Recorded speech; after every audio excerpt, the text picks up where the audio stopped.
Welcome to Best True Crime Documentary. Today we will be discussing the killer clown Pogo, also known as John Wayne Gacy.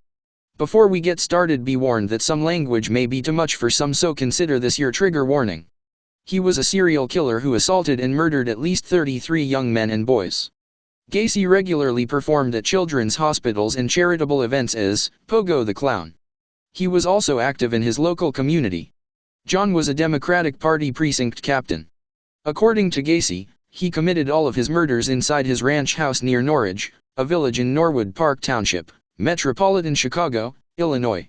Typically, he would lure a victim to his home, dupe him into donning handcuffs on the pretext of demonstrating a magic trick, then rape and torture his captive before killing him by either asphyxiation or strangulation with a garrote. 26 victims were buried in the crawl space of his home, and 3 others were buried elsewhere on his property.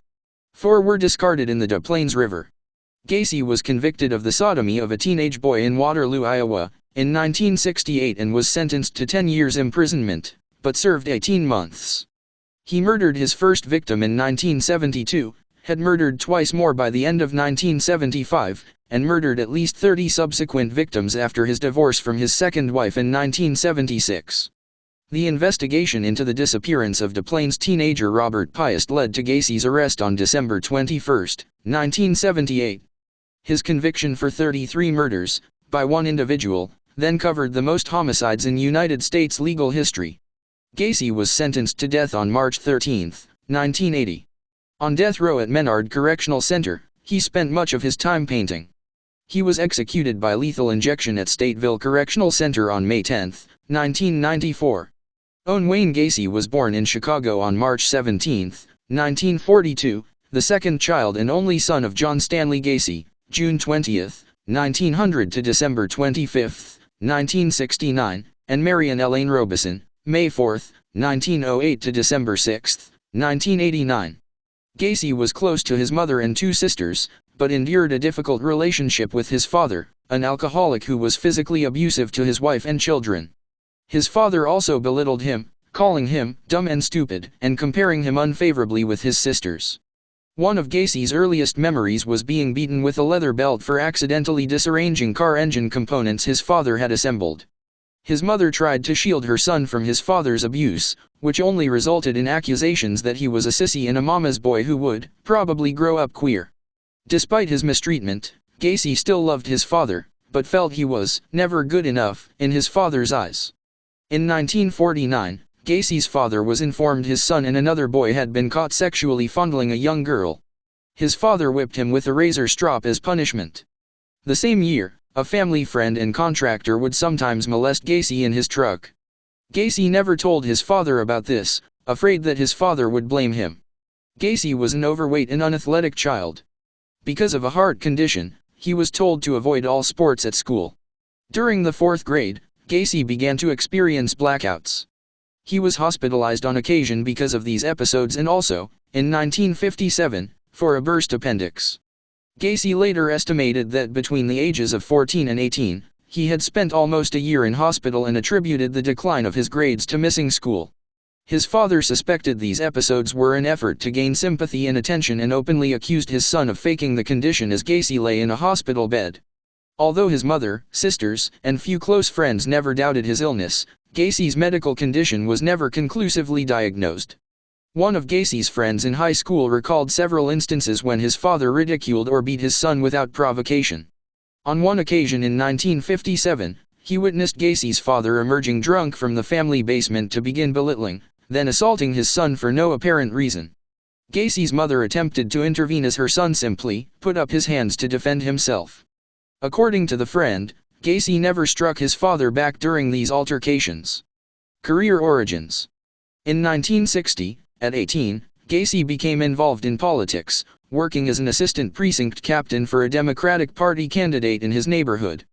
This led to more criticism from his father, who accused his son of being a patsy. Gacy later speculated his decision to become involved in politics was actually to seek the acceptance from others that he never received from his father.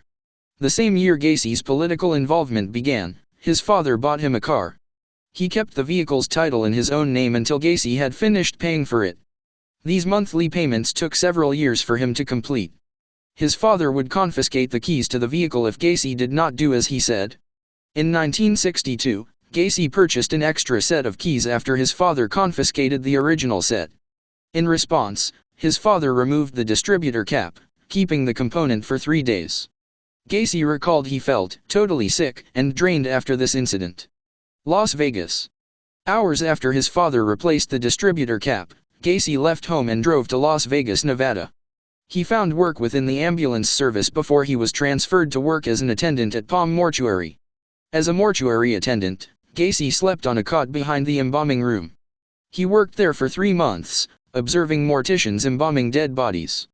He later confessed that one evening, while alone, he had clambered into the coffin of a deceased teenage male, embracing and caressing the body before experiencing a sense of shock.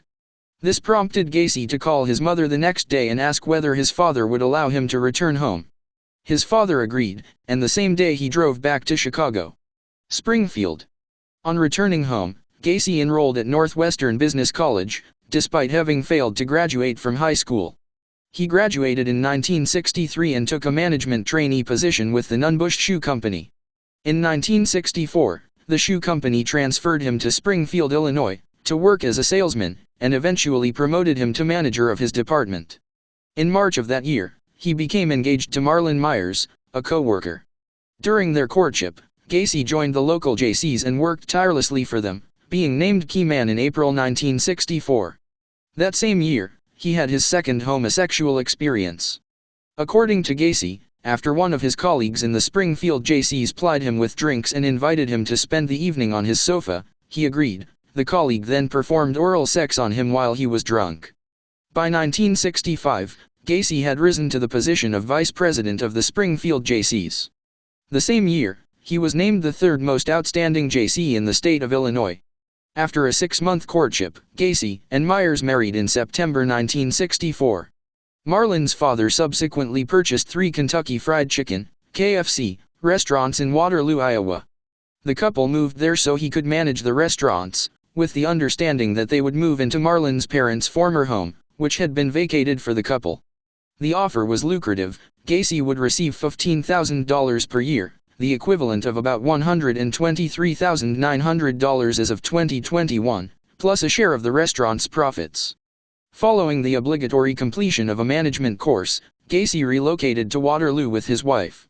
He opened a club in his basement where his employees could drink alcohol and play pool. Although Gacy employed teenagers of both sexes at his restaurants, he socialized only with the young men. Gacy gave many of them alcohol before he made sexual advances. If they rebuffed him, he would claim his advances were simply jokes or a test of morals. Gacy's wife gave birth to a son in February 1966 and a daughter in March 1967. Gacy later described this period of his life as perfect. He had finally earned his father's approval. When Gacy's parents visited in July 1966, his father privately apologized for the physical and emotional abuse he had inflicted throughout his son's childhood and adolescence and said, "Son, I was wrong about you," as he shook Gacy's hand. In Waterloo, Gacy joined the local Jaycees chapter, regularly offering extended hours to the organization in addition to the 12 and 14-hour days he worked managing 3 KFCs. At meetings, Gacy often provided fried chicken and insisted on being called Colonel. Although Gacy was considered ambitious and something of a braggart, the other Jaycees held him in high regard for his fundraising work, and in 1967 named him Outstanding Vice President of the Waterloo Jaycees. The same year, Gacy served on the board of directors. Gacy and other Waterloo Jaycees were also deeply involved in wife swapping, prostitution, pornography, and drug use. In August 1967, Gacy sexually assaulted 15-year-old Donald Voorhees, the son of a fellow Jaycee. Gacy lured Voorhees to his house upon the promise of showing him heterosexual stag films regularly played at Jaycee events.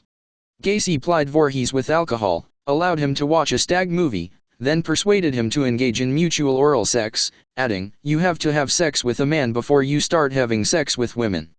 Over the following months, Gacy similarly abused several other youths, including one whom Gacy encouraged to have sex with his own wife before blackmailing him into performing oral sex on him.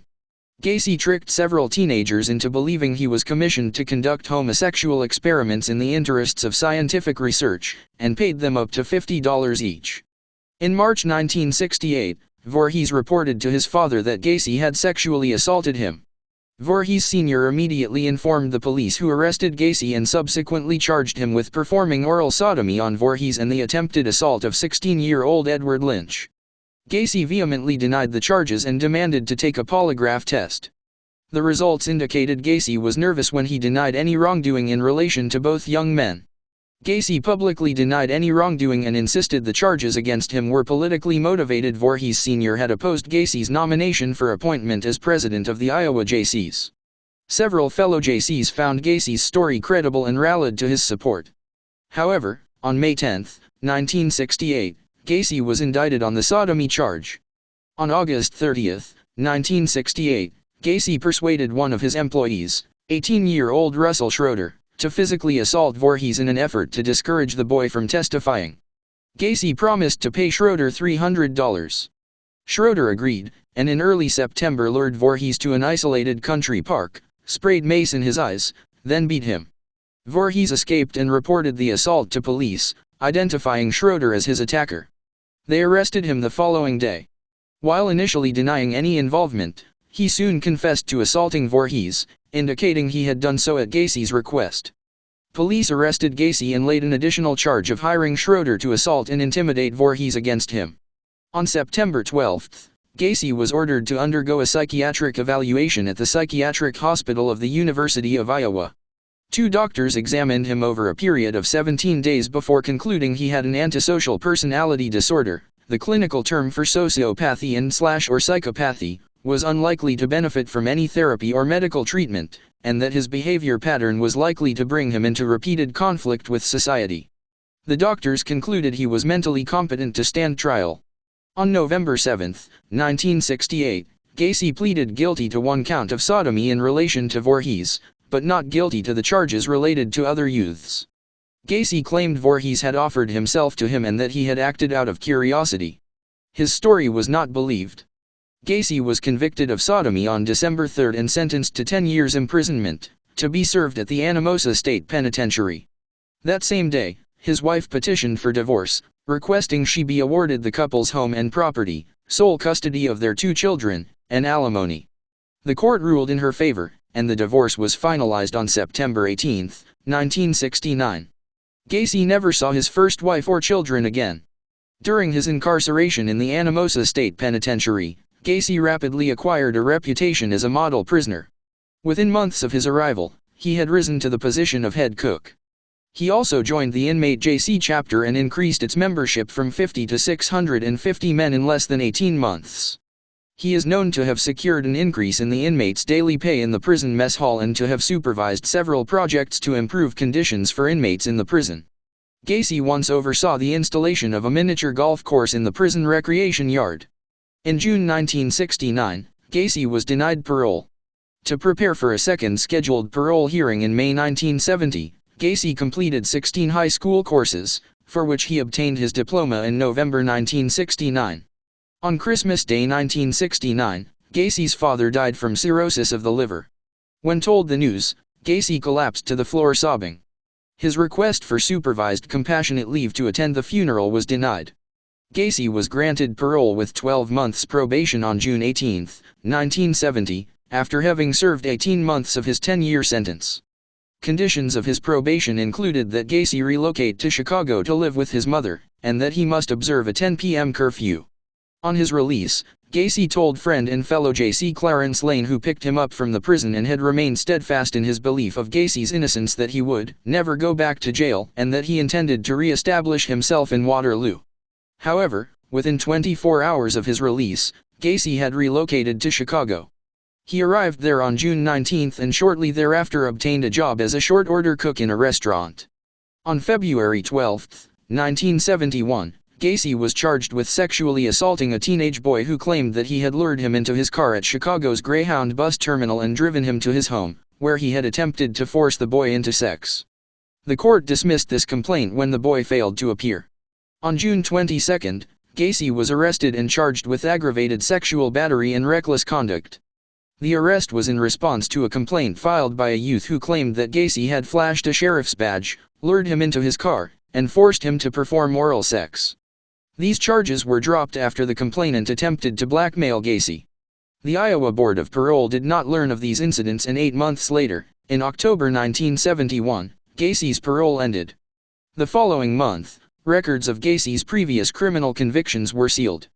With financial assistance from his mother, Gacy bought a ranch house near the village of Norridge in Norwood Park Township, an unincorporated area of Cook County, a part of metropolitan Chicago. The address, 8213 West Summerdale Avenue, is where he resided until his arrest in December 1978, and where, according to Gacy, he committed all his murders. Gacy was active in his local community. His neighbors considered him helpful. He willingly loaned his construction tools and plowed snow from neighborhood walks free of charge. Between 1974 and 1978, he hosted annual summer parties attended by up to 400 people, including politicians. In August 1971, shortly after Gacy and his mother moved into the house, he became engaged to Carol Hoff, a divorcee with 2 young daughters whom he had briefly dated in high school. They were married on July 1, 1972. His fiancée and stepdaughters moved into his home soon after the couple announced their engagement. Gacy's mother moved out of the house shortly before the wedding. By 1975, Gacy had told his wife that he was bisexual. After the couple had sex on Mother's Day that year, he informed her this would be the last time they would ever have sex. He began spending most evenings away from home, only to return in the early hours of the morning with the excuse he had been working late. His wife observed Gacy bringing teenage boys into his garage in the early hours and also found gay pornography and men's wallets and identification inside the house. When she confronted Gacy about who these items belonged to, he informed her angrily that it was none of her business. Following a heated argument when she failed to balance a checkbook correctly in October 1975, Carol Gacy asked her husband for a divorce. Gacy agreed to his wife's request, although, by mutual consent, Carol continued to live at 8213 West Summerdale until February 1976, when she and her daughters moved into their own apartment. 1 month later, on March 2, the Gacy's divorce decreed upon the false grounds of Gacy's infidelity with women was finalized. In 1971, Gacy established a part-time construction business, PDM Contractors. The initials PDM were for painting, decorating, and maintenance. With the approval of his probation officer, he worked evenings on his construction contracts while working as a cook during the day. Initially, Gacy undertook minor repair work, such as sign writing, pouring concrete and redecorating, but he later expanded to include projects such as interior design, remodeling, installation, assembly and landscaping. In mid-1973, Gacy quit his job as a cook so he could commit fully to his construction business. By 1975, PDM was expanding rapidly, and Gacy was working up to 16 hours per day. In March 1977, he became a supervisor for PE Systems, a firm specializing in the remodeling of drugstores. Between PE Systems and PDM, Gacy worked on up to 4 projects simultaneously and frequently traveled to other states. By 1978, PDM's annual revenue was over $200,000. Through his membership in a local moose club, Gacy became aware of a Jolly Joker clown club, whose members regularly performed at fundraising events and parades in addition to voluntarily entertaining hospitalized children. In late 1975, Gacy joined the Clown Club and created his own clown characters, Pogo the Clown and Patches the Clown, devising his own makeup and costumes. He described Pogo as a happy clown, whereas Patches was a more serious character. Gacy seldom earned money for his performances and later said that acting as a clown allowed him to regress into childhood. He performed as both Pogo and Patches at numerous local parties, political functions, charitable events, and children's hospitals. Sometimes Gacy would remain in his clowning garb after a performance, and briefly drink at a local bar before returning home. Gacy's voluntary public service as a clown throughout the years of his murders led to him being known as the Killer Clown. Much of PDM's workforce consisted of high school students and young men. Gacy would often proposition his workers for sex, or insist on sexual favors in return for acts such as lending his vehicles, financial assistance, or promotions. He also claimed to own guns, once telling an employee, "Do you know how easy it would be to get one of my guns and kill you, and how easy it would be to get rid of the body?" In 1973, Gacy and a teenage employee traveled to Florida to view a property Gacy had purchased. On the first night in Florida, Gacy raped him in their hotel room. After returning to Chicago, this employee drove to Gacy's house and beat him in his yard.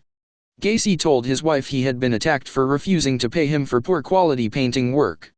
In May 1975, Gacy hired 15-year-old Anthony Antonucci. In July 1975, Gacy went to Antonucci's home. The two drank a bottle of wine, then watched a heterosexual stag film before Gacy wrestled Antonucci to the floor and cuffed his hands behind his back. One cuff was loose and Antonucci freed his arm while Gacy was out of the room. When Gacy returned, Antonucci, a high school wrestler, pounced upon him. He wrestled Gacy to the floor, obtained possession of the handcuff key, and cuffed Gacy's hands behind his back. At first, Gacy threatened Antonucci, then calmed down and promised to leave if he would remove the handcuffs. Antonucci agreed and Gacy left. Antonucci later recalled that Gacy told him, "Not only are you the only one who got out of the cuffs, you got them on me."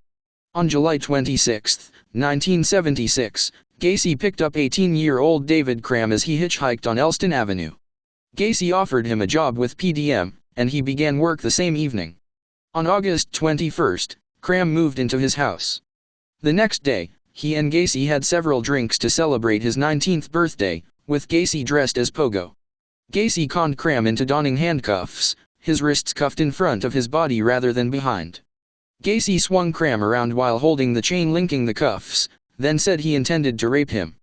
Cram kicked Gacy in the face and freed himself from the handcuffs.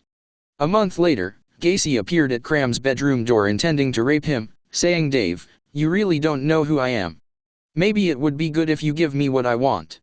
Cram resisted, straddling Gacy, who left the bedroom, stating, "You ain't no fun." Cram moved out on October 5, and left PDM, although he did periodically work for Gacy over the following 2 years. Shortly after Cram moved out of Gacy's house, another employee, 18-year-old Michael Rossi, moved in. Rossi had worked for PDM contractors since May 1976. He lived with Gacy until April 1977. Rossi sometimes assisted Gacy in clowning at grand openings of businesses, Gacy as Pogo and Rossi as Patches. Gacy also entered local Democratic Party politics, initially offering use of his employees to clean party headquarters at no charge. He was rewarded for his community service with an appointment to serve on the Norwood Park Township Street Lighting Committee, subsequently earning the title of precinct captain. In 1975, Gacy was appointed director of Chicago's annual Polish Constitution Day Parade. He supervised the annual event from 1975 until 1978. Through his work with the parade, Gacy met and was photographed with First Lady Rosalind Carter on May 6, 1978.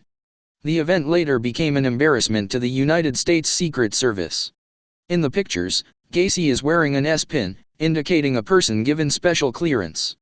Gacy murdered at least 33 young men and boys, and buried 26 of them in the crawl space of his house. Gacy usually lured a lone victim to his house, although on more than one occasion Gacy also had what he called doubles, 2 victims killed in the same evening. Several victims were lured with the promise of a job with PDM, others with an offer of drink, drugs, or money for sex. His victims included people he knew and random individuals lured from Chicago's Greyhound bus station, Bughouse Square, or simply off the streets. Some victims were grabbed by force, others conned into believing Gacy, who often carried a sheriff's badge and had spotlights on his black Oldsmobile, was a policeman. Inside Gacy's home, his usual modus operandi was to ply a youth with drink, drugs, or generally gain his trust. Gacy would then produce a pair of handcuffs to show a magic trick, sometimes as part of a clowning routine. He typically cuffed his own hands behind his back, then surreptitiously released himself with the key which he hid between his fingers. He then offered to show his intended victim how to release himself from the handcuffs. With his victim manacled and unable to free himself, Gacy then made a statement to the effect that, "The trick is, you have to have the key." Gacy referred to this act of restraining his victim as the handcuff trick. Having restrained his victim, Gacy proceeded to rape and torture his captive. He frequently began by sitting on his victim's chest before forcing the victim to fillet him. He then inflicted acts of torture including burning with cigars, making his captive imitate a horse as he sat on their back and pulled upon makeshift reins around their necks, and violation with foreign objects such as dildos and prescription bottles after he had sodomized his captive. To immobilize his captive's legs before engaging in acts of torture, Gacy frequently manacled their ankles to a 2x4 with handcuffs attached at each end, an act inspired by the Houston mass murders. He is also known to have verbally taunted many of his victims throughout their continued abuse, and to have dragged or forced several victims to crawl into his bathroom, where he partly drowned them in the bathtub before repeatedly reviving them, enabling him to continue his prolonged assault. Gacy typically murdered his victims by placing a rope tourniquet around their neck before progressively tightening the rope with a hammer handle. He referred to this act as the rope trick, frequently informing his captive, "This is the last trick." In at least one instance, he had read part of Psalm 23 as he tightened the rope around his victim's neck. Occasionally, the victim had convulsed for an hour or two before dying, although several victims died by asphyxiation from cloth gags stuffed deep into their throat. Except for his two final victims, all were murdered between 3 a.m. and 6 a.m.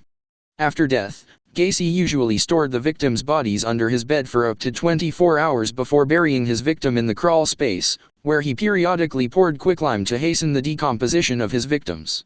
Some victims' bodies were taken to his garage and embalmed prior to their burial. Gacy's first known murder occurred on January 3, 1972. According to Gacy's later account, following a family party on the evening of January 2, he decided to drive to the Civic Center in the Loop to view a display of ice sculptures in the early hours of the following morning. He then lured a 16-year-old named Timothy Jack McCoy from Chicago's Greyhound bus terminal into his car. McCoy was traveling from Michigan to Omaha, Nebraska. Gacy took McCoy on a sightseeing tour of Chicago and then drove him to his home with the promise that he could spend the night and be driven back to the station in time to catch his bus. Prior to McCoy's identification, he was known simply as the Greyhound bus boy. Gacy claimed he woke early the following morning to find McCoy standing in his bedroom doorway with a kitchen knife in his hand. He then jumped from his bed and McCoy raised both arms in a gesture of surrender, tilting the knife upwards and accidentally cutting Gacy's forearm. Gacy twisted the knife from McCoy's wrist, banged his head against the bedroom wall, kicked him against his wardrobe and walked towards him. McCoy then kicked Gacy in the stomach, doubling him over. Gacy then grabbed McCoy, shouting, "Motherfucker! I'll kill you!" He then wrestled McCoy to the floor and stabbed him repeatedly in the chest as he straddled him. As McCoy lay dying, Gacy claimed he washed the knife in his bathroom, then went to his kitchen and saw an opened carton of eggs and a slab of unsliced bacon on his kitchen table. McCoy had also set the table for two. He had walked into Gacy's room to wake him while absent-mindedly carrying the kitchen knife in his hand. Gacy buried McCoy in his crawl space and later covered his grave with a layer of concrete. In an interview several years after his arrest, Gacy said that immediately after killing McCoy, he felt totally drained, yet noted that as he stabbed McCoy and as he listened to the gurgulations and gasping for air that he had experienced a mind-numbing orgasm. He added, "That's when I realized that death was the ultimate thrill."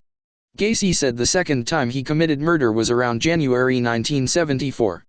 This victim remains unidentified. Gacy strangled him and then placed the body in his closet before burial.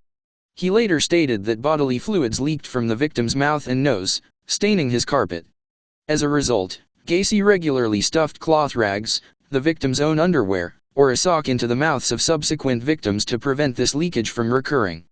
On July 31, 1975, another of Gacy's employees, John Butkovish, an 18-year-old from Lombard, disappeared. Butkavish's car was found parked near the corner of Sheridan and Lawrence with his jacket and wallet inside and the keys still in the ignition 82. The day before his disappearance, Butkovish had confronted Gacy over 2 weeks' outstanding back pay. Butkavish's father, a Yugoslav immigrant, called Gacy, who claimed he was happy to help search for his son but was sorry Butkovish had run away. When questioned by police, Gacy said Butkovish and two friends had arrived at his house demanding the overdue pay, but they had reached a compromise, and all three had left. Over the following 3 years, Butkovish's parents called police more than 100 times, urging them to investigate Gacy further. Gacy later admitted to encountering Butkovish exiting his car at the corner of West Lawrence Avenue, waving to attract his attention. According to Gacy, Butkovish approached his car, stating, "I want to talk to you." Gacy invited Butkovish into his car, then invited him back to his home, ostensibly to settle the issue of his overdue wages. At his home, Gacy offered Butkovish a drink, then conned him into allowing his wrists to be cuffed behind his back.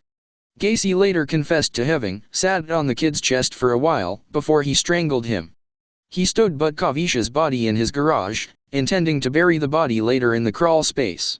When his wife and stepdaughters returned earlier than expected, Gacy buried Butkovich's body under the concrete floor of the garage in an empty space where he had initia. Less than 4 weeks later, Gacy murdered a 16-year-old Kalamazoo teenager named Robert Winch and buried him in the crawl space. On November 18, 20-year-old father of one Tommy Bowling disappeared after leaving a Chicago bar. 3 weeks after the murder of Tommy Bowling, on December 9, a 19-year-old U.S. Marine, David Talsma, disappeared after informing his mother he was to attend a rock concert in Hammond. Gacy strangled Talsma with a ligature and buried him in the crawl space, close to the body of John Mowry. On December 30, Gacy abducted 19-year-old student Robert Donnelly from a Chicago bus stop at gunpoint. Gacy drove him to his home, where he raped, tortured, and repeatedly dunked Donnelly's head into a bathtub until he passed out. Gacy taunted him with statements such as, "Aren't we playing fun games tonight?" Donnelly later testified at Gacy's trial that he was in such pain that he asked Gacy to kill him. Gacy replied, "I'm getting round to it." After several hours, Gacy drove Donnelly to his workplace and released him, warning him that if he complained to police, they would not believe him. 1978. Donnelly reported the assault, and police questioned Gacy on January 6, 1978. Gacy admitted to having had a slave sex relationship with Donnelly, but insisted everything was consensual, adding that he didn't pay the kid the money he had promised him. The police believed him and filed no charges. The following month, Gacy killed 19-year-old William Kindred, who disappeared on February 16 after telling his fiancée, who knew Gacy, that he was to spend the evening in a bar. Kindred was the final victim Gacy buried in his crawl space. On March 21, Gacy lured 26-year-old Jeffrey Rignall into his car. Shortly after Rignall entered the car, Gacy chloroformed him and drove him to his house, where his arms and head were restrained in a pillory device affixed to the ceiling and his feet locked into another device. Gacy explained to Rignall he had complete control over him and that he intended to do whatever he wanted to him, when he wanted, and how he wanted. He then raped and tortured Rignall with various instruments including lit candles and whips and repeatedly chloroformed him into unconsciousness. Gacy then drove Rignall to Chicago's Lincoln Park, where he was dumped, unconscious but alive. Rignall managed to stagger to his girlfriend's apartment. Police were informed of the assault but did not investigate Gacy. Rignall was able to recall, through the haze of that night, the Oldsmobile, the Kennedy Expressway and particular side streets. He and 2 friends staked out the Cumberland exit of the expressway, and in April Rignall saw the Oldsmobile, which he and his friends followed to 8213 West Summerdale. Police obtained an arrest warrant, and Gacy was arrested on July 15. He faced trial for battery against Rignall. By 1978, the crawl space had no room for further bodies. Gacy later confessed to police that he considered stowing bodies in his attic initially, but had been worried about complications arising from leakage. Therefore, he chose to dispose of his victims off the I-55 bridge into the Des Plaines River. Gacy stated he had thrown 5 bodies into a river in 1978, one of which he believed had landed on a passing barge. Only 4 bodies were ever found. The first known victim thrown from the I-55 bridge into the Des Plaines River was 20-year-old Timothy O'Rourke. He was murdered in mid-June after leaving his Dover Street apartment to purchase cigarettes. Shortly before his disappearance, O'Rourke had told his roommate a contractor on the northwest side had offered him a job. On November 4, Gacy killed 19-year-old Frank Landingen. His naked body was found in the Des Plaines River in Channahon, on November 12.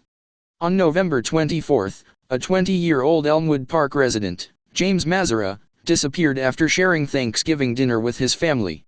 Mazzara had informed his sister the day prior to his disappearance that he was working in the construction industry and doing all right. He was last seen alive walking in the direction of Bughouse Square, carrying a suitcase. On the afternoon of December 11, 1978, Gacy visited the Nissan Pharmacy in Des Plaines to discuss a potential remodeling deal with the store owner, Phil Torf. While he was within earshot of 15-year-old part-time employee Robert Piest, Gacy mentioned his firm often hired teenage boys at a starting wage of $5 per hour, almost double the pay Piest earned at the pharmacy. Shortly after Gacy left the pharmacy, Piest's mother arrived at the store to drive her son home so the family could celebrate her birthday together. Piest asked his mother to wait, adding that, "Some contractor wants to talk to me about a job." He left the store at 9 p.m., promising to return shortly. Piest was murdered shortly after 10 p.m. at Gacy's home. Gacy later stated that at his house, he asked Piest whether there was anything he wouldn't do for the right price, to which Piest replied that he did not mind working hard. In response, Gacy stated good money could be earned by hustling, although Piest was dismissive. Gacy then duped Piest into donning handcuffs before saying, "I'm going to rape you, and you can't do anything about it," as Piest began weeping. He also stated that as he placed the rope around Piest's neck, the boy was crying, scared. Gacy admitted to having received a phone call from a business acquaintance as Piest lay dying, suffocating on his bedroom floor. When Piest failed to return, his family filed a missing person report with the Des Plaines police. Torf named Gacy as the contractor Piest had most likely left the store to talk to about a job. Lieutenant Joseph Kozenzak, whose son attended Maine West High School like Piest, chose to investigate Gacy further. Having spoken with Piest's mother on the morning of December 12, Kozenzak became convinced Piest had not run away from home. A routine check of Gacy's criminal background revealed that he had an outstanding battery charge against him in Chicago and had served a prison sentence in Iowa for the sodomy of a 15-year-old boy. Kozenzak and two Des Plaines police officers visited Gacy at his home the following evening. Gacy indicated he had seen two youths working at the pharmacy and that he had asked one of them, whom he believed to be Piest, whether there were any remodeling materials behind the store. He was adamant, however, that he had not offered Piest a job, and had only returned to the pharmacy shortly after 8 p.m. as he had left his appointment book at the store. Gacy promised to come to the station later that evening to make a statement confirming this, indicating he was unable to do so at that moment as his uncle had just died. When questioned as to how soon he could come to the police station, he responded, "You guys are very rude. Don't you have any respect for the dead?" At 3:20 a.m., Gacy arrived at the police station covered in mud, claiming he had been involved in a car accident. On returning to the police station later that day, Gacy denied any involvement in Piest's disappearance and repeated that he had not offered him a job.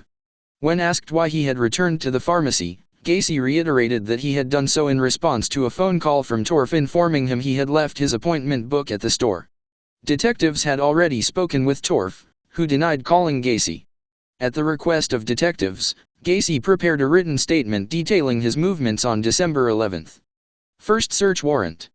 Suspecting Gacy might be holding Piest against his will at his home, Des Plaines police obtained a warrant to search Gacy's house on December 13. This search of Gacy's property revealed several suspicious items, including several police badges and a 6mm brevet Tata starter pistol inside an office drawer, and a syringe and hypodermic needle inside a cabinet in Gacy's bathroom.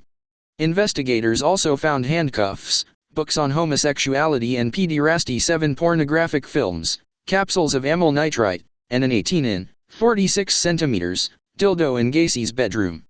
A 39-in, 99cm, 2x4 with 2 holes drilled into each end, bottles of Valium and atropine, and several driver's licenses were found in the northwest bedroom. A blue hooded parka was found atop a toolbox inside the laundry room, and underwear too small to fit Gacy was located inside a bathroom closet 115.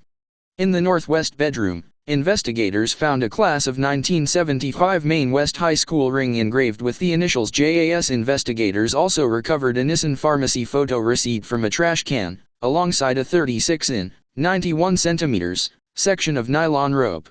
Surveillance. The Des Plaines police confiscated Gacy's Oldsmobile and other PDM work vehicles. Police assigned two-man surveillance teams to monitor Gacy on a rotational 12-hour basis as they continued their investigation into his background and potential involvement in Piest's disappearance. These surveillance teams consisted of officers Mike Albrecht and David Hockmeister, and Ronald Robinson and Robert Schultz. The following day, investigators received a phone call from Michael Rossi, who informed the investigators of Gregory Gojic's disappearance and the fact that another PDM employee, Charles Hattala, had been found drowned in an Illinois river earlier that year. On December 15, Des Plaines investigators obtained further details of Gacy's battery charge, learning the complainant, Jeffrey Rignall, had reported that Gacy had lured him into his car, then chloroformed, raped and tortured him before dumping him, with severe chest and facial burns and rectal bleeding, in Lincoln Park the following morning. In an interview with Gacy's former wife the same day, they learned of the disappearance of John Butkovich, The same day, the Maine West High School ring was traced to a John Allen SZYC. An interview with SZYC's mother revealed that several items from her son's apartment were also missing, including a Motorola TV set. By December 16, Gacy was becoming affable with the surveillance detectives, regularly inviting them to join him for meals in restaurants and occasionally for drinks in bars or at his home. He repeatedly denied that he had anything to do with Piast's disappearance and accused the officers of harassing him because of his political connections or because of his recreational drug use. Knowing these officers were unlikely to arrest him on anything trivial, he taunted them by flouting traffic laws and succeeded in losing his pursuers more than once. That afternoon, Cram consented to a police interview, in which he described Gacy's hard-working lifestyle and open-minded attitude regarding sex between men. Cram also revealed that, because of his poor timekeeping, Gacy had once given him a watch, explaining he got it from a dead person. Investigators conducted a formal interview of Rossi on December 17. He informed them Gacy had sold SZYC's vehicle to him, explaining that he had bought the car from SZYC because he needed money to move to California. A further examination of Gacy's Oldsmobile was conducted on this date. In the course of examining the trunk of the car, investigators discovered a small cluster of fibers which may have been human hair. That evening, officers conducted a test using 3 trained German Shepherd search dogs to determine whether Piast had been present in any of Gacy's vehicles. One dog approached Gacy's Oldsmobile and lay on the passenger seat in what the dog's handler informed investigators was a death reaction, indicating Piast's body had been present in the vehicle. That evening, Gacy invited detectives Albrecht and Hochmeister to a restaurant for a meal. In the early hours of December 18, he invited them into another restaurant where, over breakfast, he talked of his business, his marriages, and his activities as a registered clown. At one point during the conversation, Gacy remarked, "You know, clowns can get away with murder." Civil suit. By December 18, Gacy was beginning to show signs of strain from the constant surveillance. He was unshaven, looked tired, appeared anxious, and was drinking heavily. That afternoon, he drove to his lawyer's office to prepare a $750,000 civil suit against the Des Plaines police, demanding that they cease their surveillance. The same day, the serial number of the Nissan Pharmacy photo receipt found in Gacy's kitchen was traced to 17-year-old Kimberly Byers, a colleague of Piast at Nissan Pharmacy. Byers admitted, when contacted in person the following day, that she had worn the jacket on December 11 to shield herself from the cold. She had placed the receipt in the parka pocket just before she gave the coat to Piast as he left the store, claiming a contractor wanted to speak with him. 119 This statement contradicted Gacy's previous statements that he had had no contact with Robert Piast on the evening of December 11. Second search warrant. The same evening, Rossi was interviewed a second time. This time he was more cooperative. He informed detectives that in the summer of 1977, at Gacy's behest, he had spread 10 bags of lime in the crawl space of Gacy's house. On December 19, investigators began compiling evidence for a second search warrant for Gacy's house. The same day, Gacy's lawyers filed the civil suit against the Des Plaines police. The hearing for the suit was scheduled for December 22. That afternoon, Gacy invited the surveillance detectives inside his house again. As Officer Robinson distracted Gacy with conversation, Officer Schultz walked into Gacy's bedroom in an unsuccessful attempt to write down the serial number of the Motorola TV set they suspected belonged to John SZYC. While flushing Gacy's toilet, the officer noticed a smell he suspected could be that of rotting corpses emanating from a heating duct. The officers who had searched Gacy's house previously had failed to notice this, as the house had been cold. Investigators interviewed both Cram and Rossi on December 20. Rossi had agreed to be interviewed in relation to his possible links with John SZYC as well as the disappearance of Robert Piast. When questioned by Kozenzak as to where he believed Gacy had concealed Piast's body, Rossi replied Gacy may have placed the body in the crawl space, adding that he thought SZYC's car was stolen. Rossi agreed to submit to a polygraph test. He denied any involvement in Piast's disappearance, also denying any knowledge of his whereabouts. He soon refused to continue the questioning, and Rossi's erratic and inconsistent responses to questions while attached to the polygraph machine rendered Kozenzak unable to render a definite opinion as to the truthfulness of his answers. Rossi did, however, further discuss the trench digging he did in the crawl space and remarked on Gacy's insistence that he not deviate from where he was instructed to dig. Cram informed investigators of Gacy's attempts to rape him in 1976. He stated that after he and Gacy had returned to his home after the December 13 search of his property, Gacy had turned pale after seeing a clot of mud on his carpet which he suspected had come from his crawl space. Cram said Gacy had grabbed a flashlight and immediately entered the crawl space to look for evidence of digging. When asked whether he had been to the crawl space, Cram replied he had once been asked by Gacy to spread lime down there and had also dug trenches, which Gacy had explained were for drainage pipes. Cram stated these trenches were 2 feet, 0.61 m, wide, 6 feet, 1.8 m, long and 2 feet, 0.61 m, deep, the size of graves. Confession. On the evening of December 20th, Gacy drove to his lawyer's office in Park Ridge to attend a scheduled meeting, ostensibly to discuss the progress of his civil suit.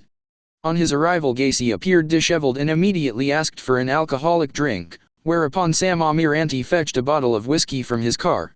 On his return, Amiranti asked Gacy what he had to discuss with them. Gacy picked up a copy of the Daily Herald from Amiranti's desk, pointed to a front-page article covering the disappearance of Robert Piest and said, "This boy is dead. He's dead. He's in a river." Gacy then proceeded to give a rambling confession that ran into the early hours of the following morning. He began by informing Amiranti and Stevens he had been the judge, jury and executioner of many, many people, and that he now wanted to be the same for himself. He said he buried most of his victims in his crawl space, and had disposed of 5 other bodies in the Des Plaines River. Gacy dismissed his victims as male prostitutes, hustlers and liars to whom he gave the rope trick, adding he sometimes awoke to find dead, strangled kids on his floor, with their hands cuffed behind their back. He had buried their bodies in his crawl space as he believed they were his property. As a result of the alcohol he had consumed, Gacy fell asleep midway through his confession. Amiranti immediately arranged a psychiatric appointment for Gacy at 9 a.m. that morning. On awakening several hours later, Gacy shook his head when informed by Amiranti he had confessed to killing approximately 30 people, saying, "Well, I can't think about this right now. I've got things to do."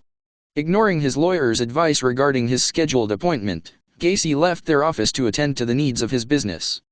Gacy later recollected his memories of his final day of freedom as being hazy, adding he knew his arrest was inevitable and that he intended to visit his friends and say his final farewells. After leaving his lawyer's office, Gacy drove to a gas station where, in the course of filling his rental car, he handed a small bag of cannabis to the attendant, who immediately handed the bag to the surveillance officers, adding that Gacy had told him, "The end is coming, for me. These guys are going to kill me." Gacy then drove to the home of a fellow contractor and friend, Ronald Rode. Gacy hugged Rode before bursting into tears and saying, "I've been a bad boy. I killed 30 people, give or take a few." Gacy left Rode and drove to Cram's home to meet with Cram and Rossi. As he drove along the expressway, the surveillance officers noted he was holding a rosary to his chin, praying while he drove. After talking with Cram and Rossi, Gacy had Cram drive him to a scheduled meeting with lawyer Leroy Stevens. As Gacy spoke with him, Cram informed the surveillance officers that Gacy had told him and Rossi that he had confessed to over 30 murders with his lawyers the previous evening. Gacy then had Cram drive him to Mary Hill Cemetery, where his father was buried. As Gacy drove to various locations that morning, police outlined the formal draft of their second search warrant, specifically to search for the body of Robert Piest in the crawl space. On hearing from the surveillance detectives that, in light of his erratic behavior, Gacy may be about to commit suicide, police decided to arrest him on a charge of possession and distribution of cannabis in order to hold him in custody, as the formal request for a second search warrant was presented. At 4:30 p.m. on December 21, the eve of the hearing of Gacy's civil suit, Judge Marvin J. Peters granted the request for a second search warrant. After police informed Gacy of their intentions to search his crawl space for the body of Piest, Gacy denied the teenager was buried there, but confessed to having killed a young man in self-defense and whose body was buried under his garage. Armed with the signed search warrant, police and evidence technicians drove to Gacy's home.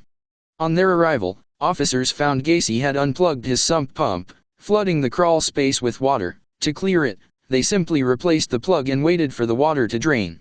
After it had done so, evidence technician Daniel Hentei entered the 28 by 38 foot, 8.5 m x 11.6 m, crawl space, crawled to the southwest area and began digging.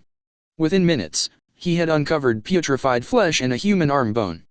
Hentei immediately shouted to the investigators that they could charge Gacy with murder, adding, "I think this place is full of kids."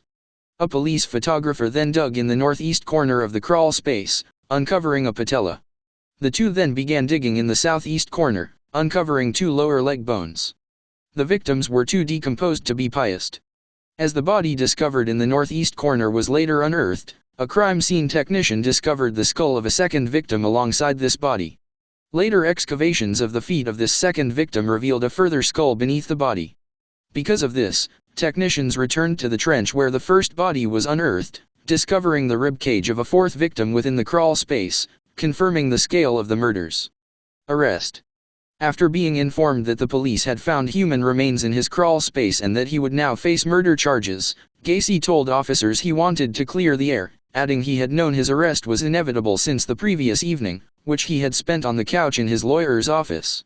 In the early morning hours of December 22, and in the presence of his lawyers, Gacy provided a formal statement in which he confessed to murdering approximately 30 young males, all of whom he claimed had entered his house willingly. Some victims were referred to by name, but Gacy claimed not to know or remember most of the names. He claimed all were teenage male runaways or male prostitutes, the majority of whom he had buried in his crawl space. Gacy claimed to have only dug 5 of the victims' graves in this location and had his employees, including Gregory Gojic, dig the remaining trenches so that he would have graves available. One victim hailed from Round Lake, another had been a Michigan native. When shown a driver's license issued to a Robert Hasen which had been found on his property, Gacy claimed not to know him but admitted this license had been in the possession of one of his victims. In January 1979, he had planned to conceal the corpses even further by covering the entire crawl space with concrete. When questioned specifically about Piest, Gacy confessed to luring him to his house and strangling him on the evening of December 11. He also admitted to having slept alongside Piest's body that evening, before disposing of the corpse in the Des Plaines River in the early hours of December 13. On his way to the police station, he had been in a minor traffic accident after disposing of Piest. His vehicle had slid off an ice-covered road and had to be towed from its location.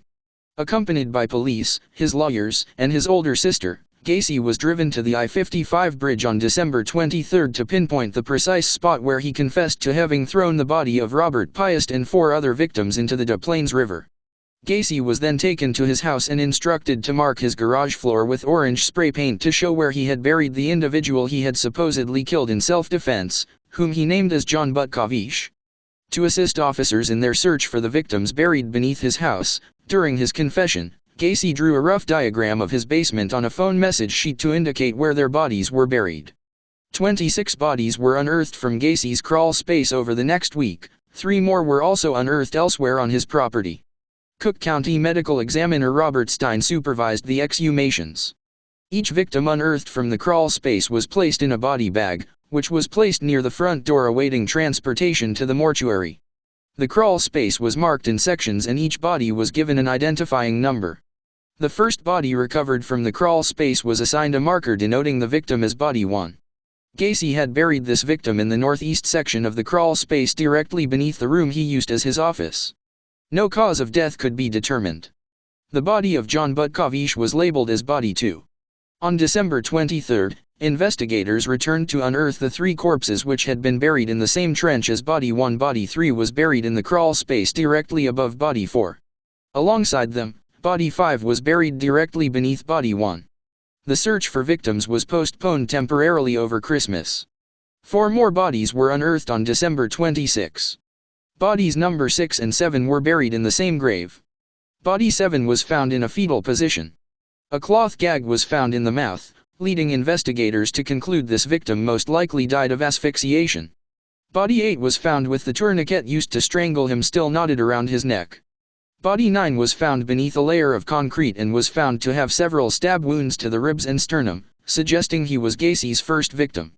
On December 27, 8 more bodies were discovered. Body 10 was buried face upwards, parallel to the wall of the crawl space directly beneath the entrance to Gacy's home. Both Body 11 and Body 12 were found face downwards with a ligature around their necks and both were buried beside each other in the center of the crawl space, directly beneath the hallway. Body 13 was found beneath the spare bedroom. bodies 14 and 15 were recovered from a common grave diagonal to body 10. Both 14 and 15 were found with their head and upper torsos inside separate plastic bags. Body 16 was found close to body 13. This victim was found with a cloth rag lodged deep in his throat, causing him to die of suffocation. The 17th victim was found with a ligature around his neck. The following day, 4 more bodies were exhumed. Body 19 was buried directly beneath Gacy's master bedroom, perpendicular to body 18, which was located beneath the spare bedroom, and found with a ligature around the neck. Body 20 was buried in the northwest corner of the crawl space perpendicular to body 19.